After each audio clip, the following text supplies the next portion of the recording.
Good everyone, in this video today we have a Talisman Series episode on the Stuart III for Britain. It's been a while since we've been back into the British tanks, and yeah, we've been getting a lot of talismans in other nations, so we've had to sort of divert from British tanks, because obviously at the minute we are currently in Britain. But of course, thanks to guys who give me talismans elsewhere, we've had to, you know, go back and do those because that's how I've always done the Talisman series. And that's why I think it's the most unique series for that, because it's the only one I actually decided to do it for. But anyway. So the Stuart III is basically a M3A1 Stuart from the American tech tree, but of course, because it's got a bit of, well, shall I say, it's a British crew, it's automatically 100% better, because anything you give to the British is automatically better, because, yeah. And American vehicles are usually improved because of that, because the Americans can't design stuff worth a toffee. Jokes aside towards my fellow American viewers, because I like to have a bit of banter with them, let's get into the vehicle itself. So, of course, as I normally state, we obviously will see this vehicle in the Should You Talisman series.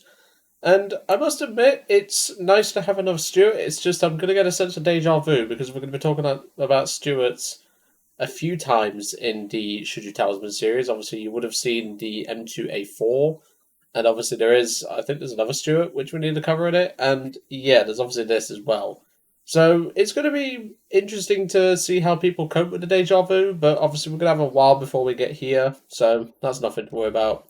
In terms of armour, though, as I said, it's a pretty much copy paste of the American M3A1, and there's no real difference between it. It's just this is a British Stuart, and, well, as I said, is automatically better.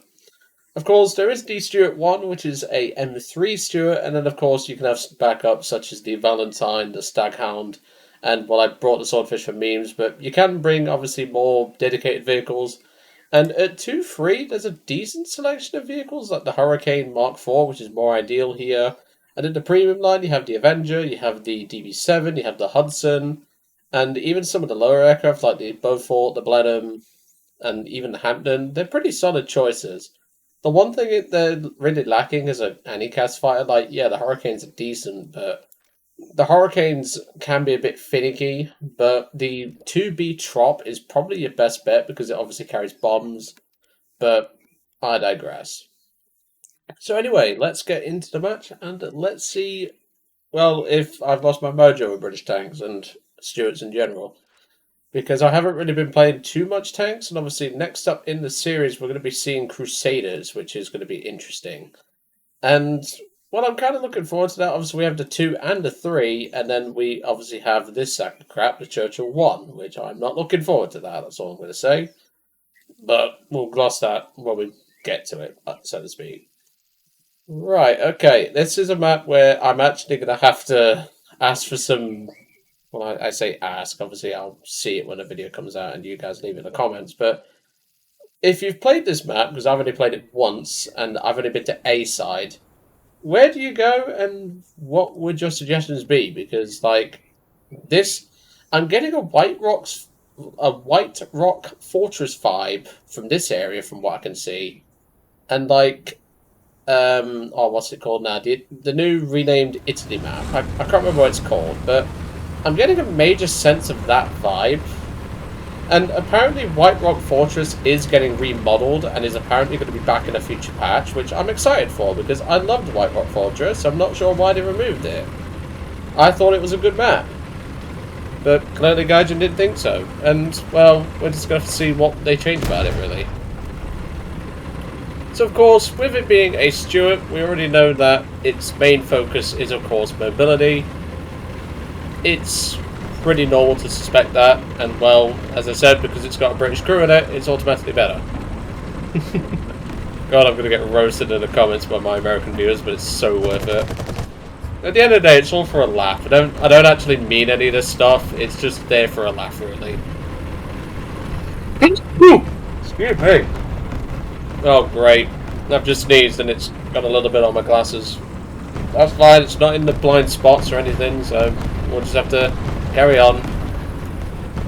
That's the joys of this time of year, unfortunately, guys, because As you know, I suffer with the old hay fever. We've got the loader. We're probably dead. How did we survive that encounter? Okay, he's dead, thank fuck. I don't want to deal with that thing. It's going to take cover behind this wall here. He's been shot from the front. There's a... Is that a Greyhound? No, it's a Zis. Okay, randomly spraying the 30 cal in that general direction killed him. Interesting. I wasn't expecting that, but sure. We're being a bit more aggressive and we haven't really paid off from it. There's a guy up there I can see. I'm not sure if it's a light tank or anything. But yeah, that's the one thing I hate about this time of year is the hay fever. Because, yeah, pollen is a bitch. And unfortunately, there's not a whole lot I can do about it. Yeah, teammate heard him coming. Well, enemy heard him coming.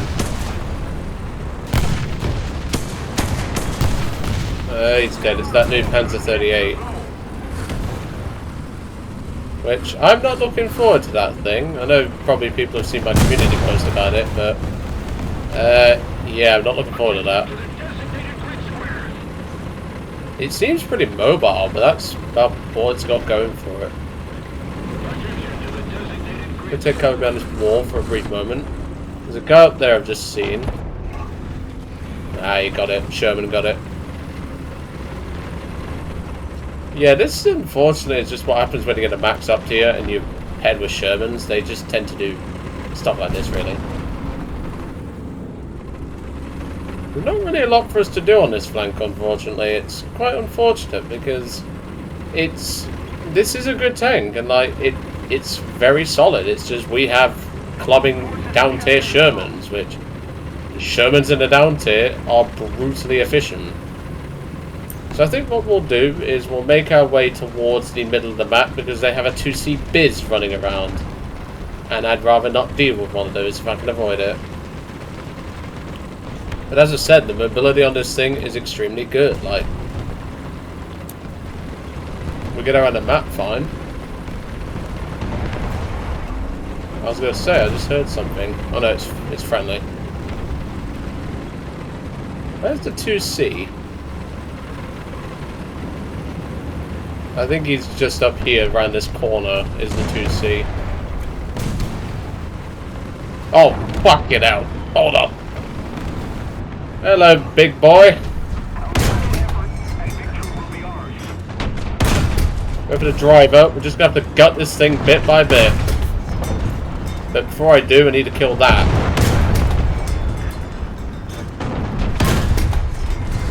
It's a M3 A3. There we go. There we go. The beast is slain.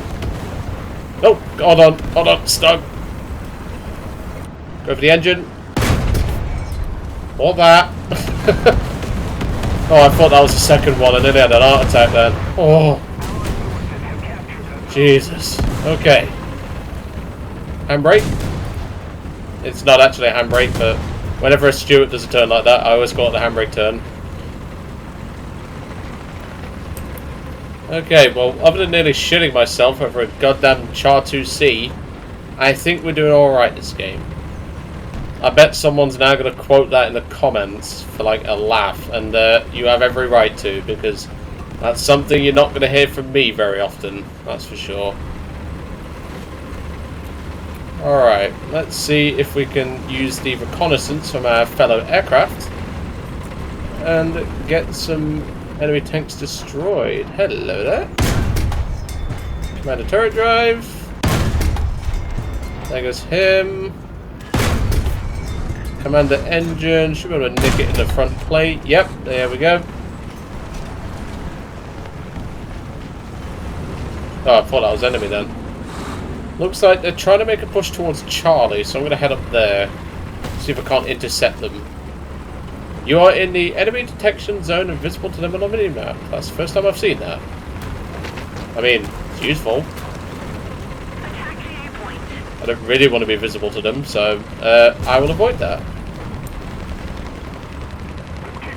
Now the problem is I want to flank this medium tank up here, but there's only one problem. It's in their spawn detection area, so I don't want him to know I'm coming, because that kind of defeats the purpose.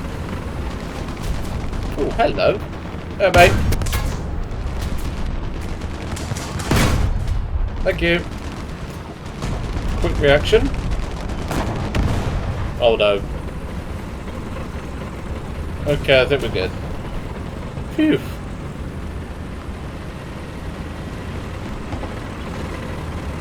One moment. Oh, welcome back. Sorry about that. I just had to quickly run and answer the door because there was a parcel waiting. Which is the story of my life.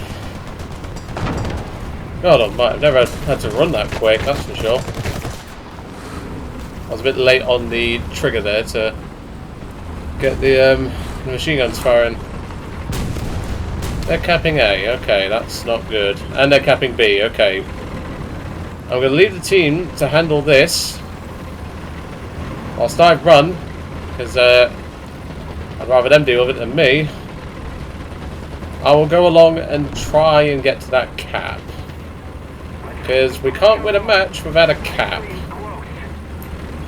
I think it's going to be quicker if we head towards Bravo. Yeah, I've only been on this map once. I don't think I'm doing too bad with it. I just need to get my bearings, really. It's not a bad map at all. It's just, you know, it's new territory. It's something I need to explore. What I used to do is when a new map used to come out, I used to go with a couple of friends like around the map and just look around, really, like have a look for locations of any note, like any sniper spots, things like that, really, like stuff that I could potentially use. Oh, hang on, handbrake.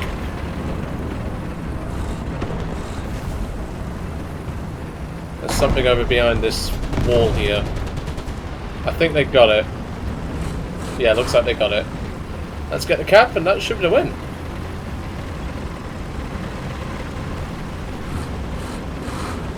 And I'll also help my teammate. There, there, buddy. Let me give you a hand. No problem. I mean, I'm not going to repay you before the match ends, but it's the thought that counts, isn't it? So there we go. Not a bad result. 2 assists, 6 kills, 1 cap. I'll take that. Not a bad little result for the Stuart III, that's for sure. Even if I did have to run like Usain Bolt to answer the front door, but that's normal.